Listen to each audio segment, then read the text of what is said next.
I am very pleased to welcome to Google today Nelly Ben-Aoun. Nelly is a fearless and passionate provocateur who was nominated by Icon magazine as one of the 50 international designers shaping the future. She is the designer of experiences at SETI, the Search for Extraterrestrial Intelligence, and in 2014, Wired magazine awarded Nelly with a Wired Innovation Fellowship for her work and its potential to make a significant impact on the world. Her latest film, Disaster Playground, has original music from The Prodigy, and it unveils the real-life chain of command if an asteroid was to hit the Earth. It's got its UK premiere June 30th at the BFI in London and will be available on all digital platforms after that, including Google Play. So please join me in a massive round of applause in welcoming to the stage Nelly Ben-Aoun. Merci beaucoup. Thanks for the lovely introduction. Bonjour. Bonjour, Googlers. So yes, I guess I kind of like put this slide really big up there, so you're kind of aware that I've got a very strong French accent, and I'm really sorry about this. You know, I've been here for about 9 years, but it's still as strong as it gets. Huh? So, and what is going to happen just now for you is going to be an intense bombardment of different years, everything we do in the studio basically, but I'm going to just keep on getting more and more passionate as it goes, and I'm going to go more and more faster.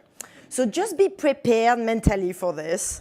And if it doesn't make any sense to you, you can just raise your hair, your hand in the air, and I will try and like slow it down, but I don't promise anything. Anyway, so let me introduce you a bit more to my practice. So I'm going to start by giving you a bit more of a background, and then we'll get into the core of what we do in the studio, which is pretty extreme, as we like to call it. So I created this studio back in 2009, and the idea of this studio was to try and really figure out how can we really get members of the public engaged. And when you think, I come from a design world, like I'm a designer by training, and I always find it really difficult, as a designer to actually get members of the public really fascinated by a table or a chair, or actually get them really engaged with a cause or with a research that I think is very important. So it kind of like became, a sort of a rotating thing in my head. And I was like, how on earth can we really try and get members of the public engaged with a cause? How can we do that? And then the other kind of like problem I had was also this notion of hyperreal. Hyperreal is this word which was coined by Baudrillard. So if you don't know him, he's a French sociologist. Don't worry, I don't have just French references, but this one is pretty good. So Baudrillard came up with that word of hyperreal. And what it is this idea that in a way, like if you look at this example, and obviously I'm a space geek, so you're only going to see space stuff. But if you look at this, like everything is NASA nowadays, Super 8 NASA, NASA Laundromat, NASA Liquor. You even have the Apollo Tire and Wheel shop. And, really this idea of hyperreal is this idea that, in a way, nothing has any meaning today. So if you want to get members of the public engaged with a cause when they, they have like a multitude of offers on the table, they don't really tend to actually engage really physically with anything. So how can we do that? And I started to think, well, I come from also different backgrounds. So I've got a training as a designer, but I also trained as a painter before that. And before that, I was also making kimonos in Japan. So I've got this sort of like strange mix of things, right? But we all do. Huh?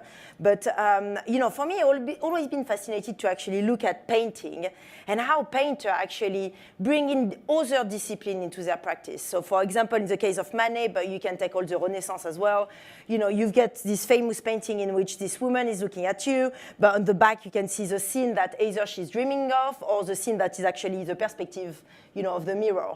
But what I'm saying there is like there is a sort of a scene in a scene, there is an architecture which is there, so it's like the 2D becomes 3D. And that is very interesting, right? This whole like mix of different disciplines into one. And then if you look even further, there is actually one of my favorite painters called Luc Tuymans. He's talking about painting as being something which is very hard to remember. And what he's saying about that, he's saying, well, look, when you go in a museum, you don't tend to remember a painting, but, you will try and remember the tone of it.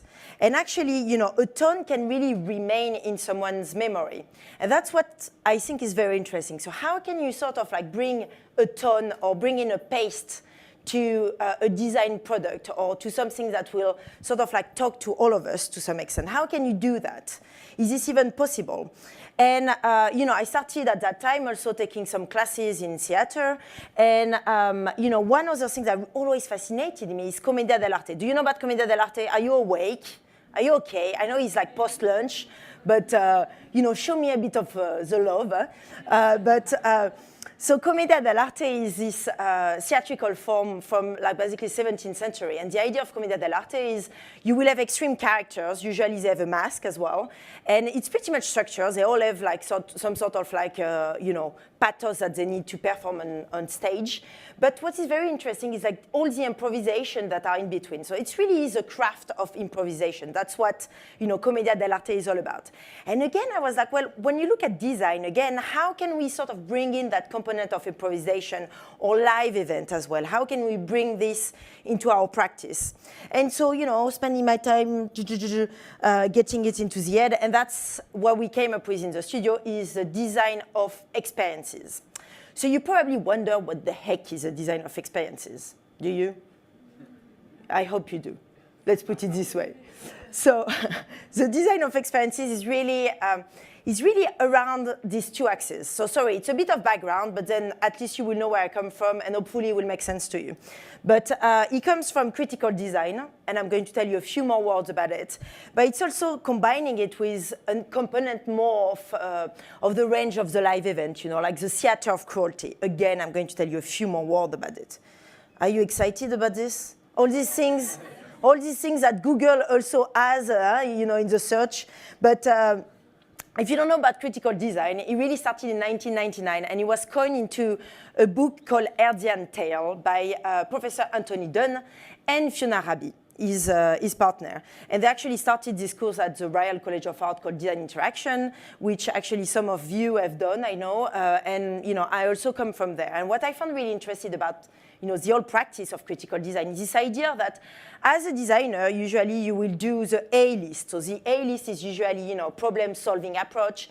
Here is a problem, and here is a response to it. I mean, I'm kind of oversimplifying it. I'm not saying that this is just what designers do, but that's one component. But as a critical designer, what you will do is actually you will take a more of a problem-finding approach. So you will try and think about nanotechnology, synthetic biology, all the new technology that we have nowadays, and you will try to think about how that might change our everyday in the next 5-10 years, and you will try to think about actually what problem might raise in it. And in a way, the product becomes a debate that you're going to be doing. That's the ultimate goal of a critical designer, is to design a platform for debate for members of the public. And in a way, it makes sense, right? A product can also be a debate. And that also means that we work a lot within the field of fiction. We work a lot with futurists. We work a lot in pluridisciplinary team. That's where this component comes from. Now, Antonin Artaud is coming way back forward. I like to have a mix of different references. But Antonin Artaud really, 20th century dramaturge, came up with this title of the theater of cruelty. And the theater of cruelty is really this idea that, in a way, when you come to see a show, you always expect, just like right now, you just expect to be quite passive, you take in the information, and that is fine, nothing is going to happen to you. Now, Antonin Artaud tried to reverse this. He's saying, well, actually, you're coming to see me on stage, but I'm going to vomit on you. I'm going to vomit on you, I'm going to throw you blood in the face, water, I'm going to try and shake you out of your body. I'm going to actually get this sort of violence out of you, so we can actually really have this conversation from what is happening on stage and what is happening, within the public sphere. So what I'm saying to you is not that in Nelly Benayoun studio we are vomiting on our clients, not at all. But what I'm saying is we like to take this kind of quite dramatic, let's say, approach to things, quite visceral way to things, where maybe you might not want to experience something we are designing, but we don't leave you the choice. It is just happening. So this is how we would define it, really. The design of experiences, this notion of engineering a situation, and if some of you are quite fine, want to look a bit more into this. There is all the situationists as well that created this whole, engineering of situation before. So it's not new, it's not new ideas. The engineering of a situation that can generate disorder and critical thinking, both in an institution and amongst members of the general public. So that's the idea. Now, what is actually what we are doing? So really, when you think about a creative process, you will think about chaos at the initial part, like it's usually a bombardment of ideas. Either you will take some bits from, I don't know, the film industry, some bits from there, and you will mix them up. You will start to look at different references, and you will come up with an idea. Now, for us, chaos comes at the beginning of the creative process, and you also come at the end of the creative process, in the delivery. So in a way, chaos is also a method of public engagement, and I hope that makes sense to you, and we will get there in a second. But that's really is a total bombardment is another component of the way we work. So what does that mean, total bombardment? I'm going to get to it as well, but that means that in a way, we do not tell a product, or we do not tell a story just through one channel. We look at, feature film, we look at book, we look at app, we look at exhibition, we will look at, and we will sort of like spread out, the work and the narratives through all of these different channels to actually really, like I said, total bombard you. So there is no way out. It's a total holistic experience. And really, what we do as well, we like to aim for the impossible. We love really large-scale production where everybody is telling you, and mainly all the funders and clients, it's impossible. And just because this is impossible, we will do it. So the crew is also reflecting this. It's a pluridisciplinary crew. We've got people coming from the engineering background, people from the art background, people from the research background, science background, and it's all basically mixed up together, which obviously means that we can argue quite a lot, but that's part of the process. Now, just to come back to this idea a bit of like total bombardment and sort of spreading out, narrative on different fields, if you want to do that, you also need to have the credit to be, like if you want to talk to a scientific audience, you need to have the credit within that scientific audience. If you want to get a film audience involved, you need to have the credit in that specific world too. So, a lot of what we do also is to try and like actually collaborate with institutions that we know will have like really interesting, will bring a really interesting component to the project or an interesting content to it. So, to this end, back since like now 3 years, I'm working with the SETI Institute as a designer of experiences. If you don't know about the SETI Institute, the Search for Extraterrestrial Intelligence, it was created in 1986. And the idea of the SETI Institute was to say, well, look, we might not be alone. We might not be alone. There might be other things out there, and we should better find out, actually, and we should better spend some time researching this. So the SETI Institute is really divided in two components. The SETI Search, which is about, looking for signal coming from other potential, civilization. And then you've got the other part, which is astrobiology, which is really about finding life on other planets. So that can be bacteria, that can be, that can be anything that we can consider as life nowadays, extremophiles or things like that. And that, to me, has always been fascinating because in there, you get all the most pioneer scientists, people who really try and break down, like the scale of what science can actually like provide us with. And what that brings as well is like a whole new perspective to the work we are doing. We are not just doing it for here, but we are also looking at the scale of the universe and what is happening out there. Now, we are also involved with the International Astronautical Federation. I'm a member of the Space Education and Outreach Committee. It's a very interesting place to be if you want to play a role also politically with the decisions which are being taken in the space field and with space agencies. It's where I can actually share these ideas and we can actually discuss about maybe there is another way to get members of the public involved with space exploration than getting them to draw cosmonaut, or things like that. There might be something else that we can do which is a bit more in depth, let's put it this way. So now we also collaborate with WeTransfer. Since now, when it started, 2011, I'm their head of experiences. And so if you don't know about WeTransfer, that is a free file transfer service that allows you to share files. And as you do so, you've got this background that keeps on flipping through it. Now, it's been very interesting for me to collaborate with WeTransfer in the sense that you can bring in content as well through this background. You can bring, a new article by The Guardian. You can bring the research of this man here, for example. You click, you get to his website.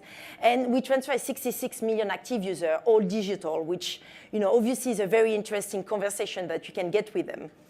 And then Wired more recently, in which we started to actually get to speak to another audience as well. So now, what do you do? What do we do? What do you do? We know, but what do we do? You probably want to know that. Hopefully, you want. Yes. Okay. Good. So we go in the field a lot, right? I mean, in that case, for example, with CERN, we went to visit the Large Hadron Collider, which is this place where you bombard proton at the speed of light, right? I mean, think about it. Bombard proton at the speed of light to recreate the first second of the Big Bang. I mean, isn't it fascinating? It's so amazing, right? I mean, but what about us? What about all of us? How does it feel to be one of the scientists when you're switching on a machine like this? And so that's how the approach really started there. It's like I went to see them and I say, like, look, this is amazing what you do, but then how can we get a bit of that magic back into our kitchen sink, for example? So we worked together for a year. We looked at different type of experiment, physicists, experiment, mainly the Casimir experiment, if you're looking into physics, but I'm not going to go into the detail of the physics, but that's what we did there. And we try and reproduce it with like the meaning of nowadays. So for example, this lady is using a microwave gun, which is pretty dangerous. Obviously, we kind of like reworked some component of the experiment, but that's the idea, right? It gets you, as a member of the public, you can now generate a picometer, which is close to nothing, but of dark energy, which is 74% of the universe, so total unknown. So in a way, you can generate a bit of unknown while you're eating your pancake in your kitchen. Isn't it amazing? That's what we want to do, right? If we were given the opportunity. Now, here is another experiment where fantastical things happen. It's in Japan. It's called the Super Kamiokande. It's a neutrino observatory. Now, what is happening there is eventually you've got a particle meeting another one. It creates a huge explosion, which is called a sonic boom, when a particle is traveling faster than the speed of light in a vacuum. And all of this is amazing, but what about us again? So we work with them and with the physicists who are working on the experiment, and we told them, look, how can we give this as an experience for a member of the public? But obviously, we come at it from a theatrical perspective and a design perspective too. So that means that we will work the soundtrack with them, we will work the light effect with them, we'll try and reproduce very accurately what is actually inside the tank, but there is components of it which are led to improvisation, of course, because you do not want to bombard a member of the public with the science. You also want them to be, in the maze of going through this journey in which they can experience something which is close to an out-of-body experience. It's very violent, that project, actually. You get very low frequency. You've got your entire body shaking up when you go through it. It's not very enjoyable, but then obviously what we try and look for is actually this moment of like, a maze where a member of the public will tell you, is this real? Is this fake? What is this? And then this is where the engagement starts. Now, we work a lot as well with astronauts, and one of them is Jean-Pierre Ignoret, who is a French astronaut that lifted off, 3 times from the Soyuz rocket. 3 times or 2 times, I need to check that.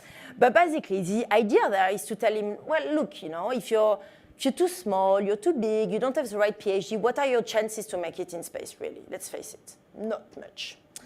So we went to see him and we said, look, can we try and generate a sort of a monster that you can have in your living room, like a Harley Davidson, pretty much, that will give you the entire holistic experience of a Soyuz rocket, stage 1, stage 2, stage 3, and then weightlessness. Obviously, weightlessness is a bit difficult to put together in your living room, but we tried. So we did the soundtrack with him. We did everything tailored to him, because remember that if you design experience, you're not there to, it's not interesting if it's my own, vision of what a rocket liftoff is about. It doesn't mean anything. But if you get the real expert on board, and he's actually helping you through the process to actually make sure that what you do is tangible, then, this is where it becomes interesting. I mean, at least that's what we think. So here is this lady experiencing one of the stages of the rocket liftoff, and I'm going to show you a few extracts of people going through the whole experience. So for example, as you can see, it's a pretty loud object. We killed every single microphone with it. But basically, here these people will go, of course there is a whole part which is about the performance and making, believe that actually you're really going to experience something which is close to a scientific experiment. And then by the moment you go on this, you actually really think that you're experiencing some form of weightlessness, and you actually really believe with something as simple as that, I'm actually lifting you up somewhere. And so this lady, for example, is saying, I think it's very terrified. I thought it was exciting to go to the moon, but it's actually really scary.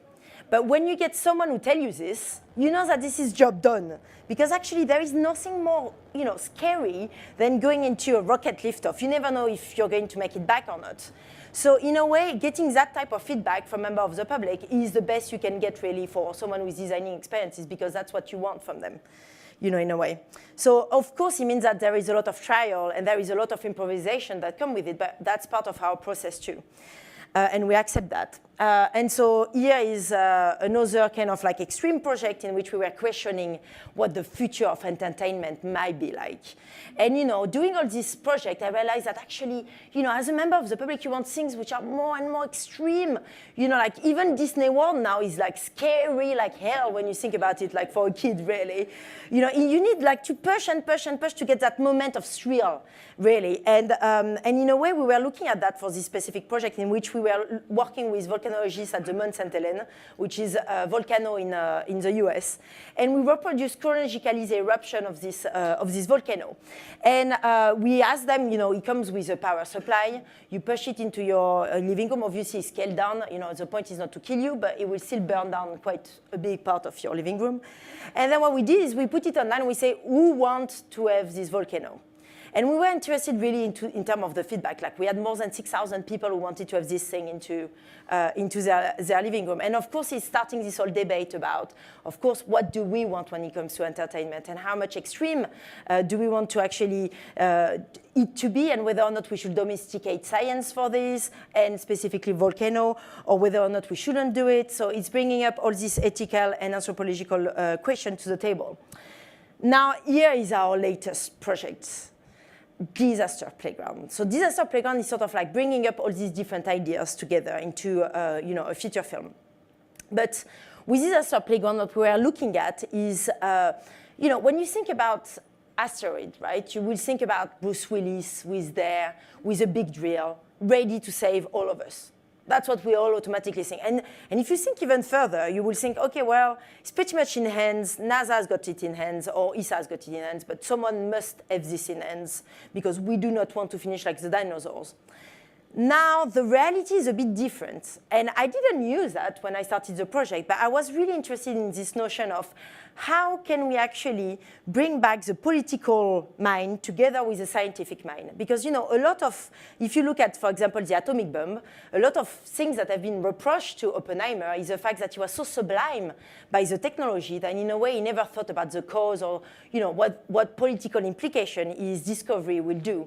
And there is this notion, since, the Second World War that in any case, scientists do not have critical thinking. And I wanted to actually come up with a project in which we will prove that they have a critical thinking. So we needed to come up with something quite extreme in which they will be forced to actually come up with a political decision. And so that's where, this whole scenario came up. So we went all around the US to meet with the chain of command, the people who actually have a real role to play if an asteroid was to strike. And we went to meet them all, we went all the way to the White House, to the UN, and here is a few extracts. So we went to visit the monitoring device. We are looking for, what is out there in the sky. Here they are. We looked at the role of amateurs into, asteroid detection. We meet with, the Minor Planet Center as well, the people who are basically monitoring the sky on a daily basis. We looked at a deflection technique. Here is Mark Bosso, who is working at the Sandia National Laboratory, which is a place where originally, the atomic bomb was created. So do we or shall we send anything to actually burst this thing in space?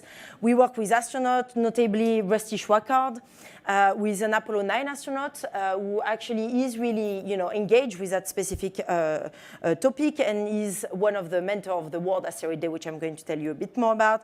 We went all the way to NASA headquarters, meet with Ine Johnson, and with people who actually started the whole program, the Near Earth Object program, which is, Near Earth Object is asteroids, basically, but it extends to more objects. And then all the way to the UN. And of course, we talked as well with the people who will have a role to play on the ground. And we train with the people from Disaster City. So I don't know if you know about Disaster City, but it's the place where, everything, all the teams worldwide get team for disaster type of scenario. That's what it looked like. So the interview technique was, of course, the one of the theater of cruelty. I would turn up in their office with like these props that will put them under a massive amount of pressure. And hopefully we wanted to get back to the core of how they will react for real if we are in this real situation. So you can get that, right? We are in a what-if situation that we stage, and we get them to actually like perform how they will really react to it. So here is a few of our props. And then, like I said, it's not just a feature film, it's also the book, the app, the exhibition, and all of these stories being told at different levels so that members of the public can engage with it at different components. Now, I will come to it. Now, I work a lot with music too, and in this case, we work with Headbanger Record, which, if you don't know them, they produce Daft Punk, Justice, and all these people, and they actually compose the music for the film. And then we work with punk band Prodigy. Prodigy, yes. And then they actually reorchestrated one of their music for the International Space Orchestra, which is an orchestra we have. So anyway, I'm going to show you the trailer, which I hope you will enjoy, and then we will move to the next step.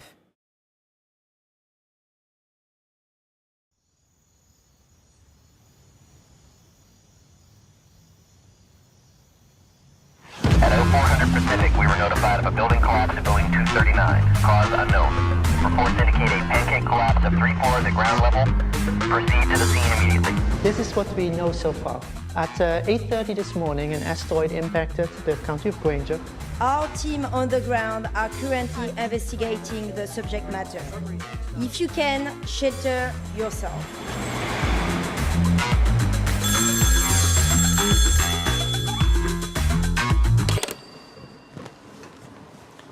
Catalina Sky Survey, this is Eric. I can't believe this.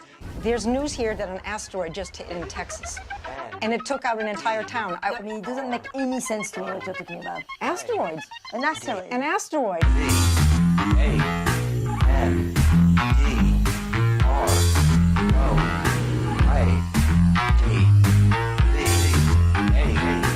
David Morrison at Congress.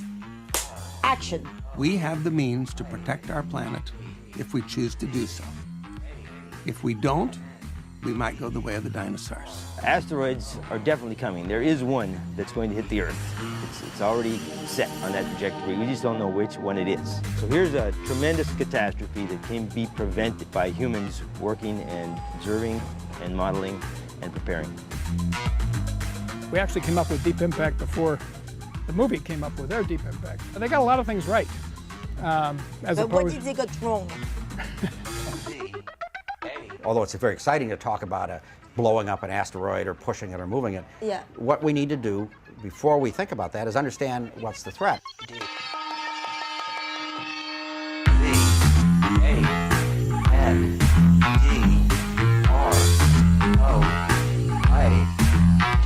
So who will be Oppenheimer? Who would be Oppenheimer? I don't know. I mean, I don't think anybody knew who Oppenheimer would be prior to the Manhattan Project either. You know, somebody would emerge. If we reject to do something, and as a consequence, millions of people die, history will not forget.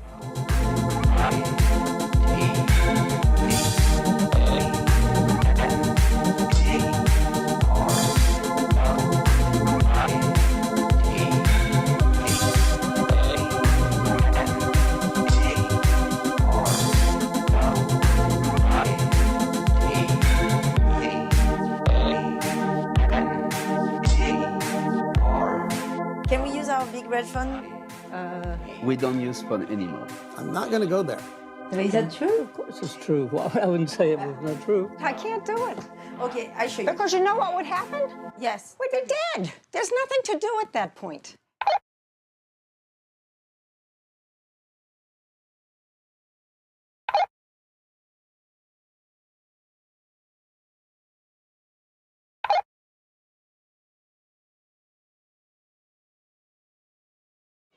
Nothing evokes the end of the world more than a man running straight ahead on a beach, swathed in the sounds of his Walkman, cocooned in the solitary sacrifice of his energy, indifferent even to catastrophes, since he expects destruction to come only as the fruit of his own efforts from exhausting the energy of a body that has, in his own eyes, become useless.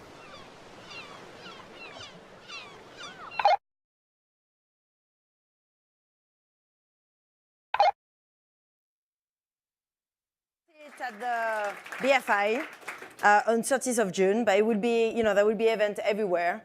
And then we will release it also on that day, so you know, updates are all in there on disasterplayground.com. Anyway, another thing I wanted to tell you about as well, because we are all about music too. In the studio, we have an orchestra which is based at NASA Ames Research Center and the SETI Institute. And you know, it pretty much looks like this. It's about 60 members, which are all coming from different departments at NASA, SETI, you know, Singularity University. I mean, basically the space community, which is based in Silicon Valley. We want to extend it to others, but you know, we need to like keep it within you know, something that we can actually you know where this is all going. Anyway, the first, you know, the first performance we actually did with the International Space Orchestra was also looking at you know, when things go terribly wrong in mission control, you know, how does people actually do react, and who are the sort of the heroes that kind of manage to find how to deal with it? And in a way, it's a part of the story when it comes to like the craft of space exploration that we don't know much about, because actually, if you look at the communication that is being done by most of the space agencies, like we will share all of the successes, but when there is problem, we don't share that. And it makes sense, you might think so, but actually, if you go back in the, you know, back in time with the Greek, for example, you know, they used to have this all dramatic session where they will get, you know, a chorus that will sing the difficulty to be a politics. It was called the Politeia, and then it would be like the pathos live from stage, and they will sing the difficulties of being a politician. Now, you know, that creates a bit of empathy, I would say, by member of the public. If it's difficult, then I can understand. If it's only success, you know, how can I like sort of like feel for you in a way? So we try to like put this together in music, and then here we are actually having, you know, Bobby Womack, Damon Albarn, you know, to compose the music, Mawa Denki with a Japanese composer, Bruce Sterling with a science fiction author that came with his wife Jasmine Atezanovic to perform as part of the orchestra, a Penguin Cafe with a UK, you know, really beautiful jazz band, Evan Price with our musical director, who is a genius really, because I mean, when you think about it, all of them didn't know each other at the beginning of the project. So, and I'm not a musician, so I just pick them up. Or you play a triangle, come in the orchestra, or you play the dobro, come in it, or you play, so it's like, it's an absolute mix of instruments. So pretty much, you know, to actually sound harmonic, you need to have quite a skill there, and that was the one of Evan. So here is one of our members, Evan Geigel, who is an astronaut, and then of course, like I said, it doesn't make sense for me to direct it without the expert. I do not know how the voice tone needs to be like when you perform inside a mission control. You know, I needed some help, therefore we directed it together with, you know, Rusty Hunt, who is a flight director at NASA, and NASA astronaut Geigel, to actually get this as right as possible. And then they were positioned like if they were in the mission control of the Apollo 11 mission, because we reenact the Apollo 11 mission, and it was part scripted, part performed, and then here they are performing in front of the world's largest wind tunnel. We eventually got to record at Skywalker. I don't know if I have time to show you the extract from the feature film, maybe a tiny bit of it. I pretty much feel like if I'm an astronaut right now.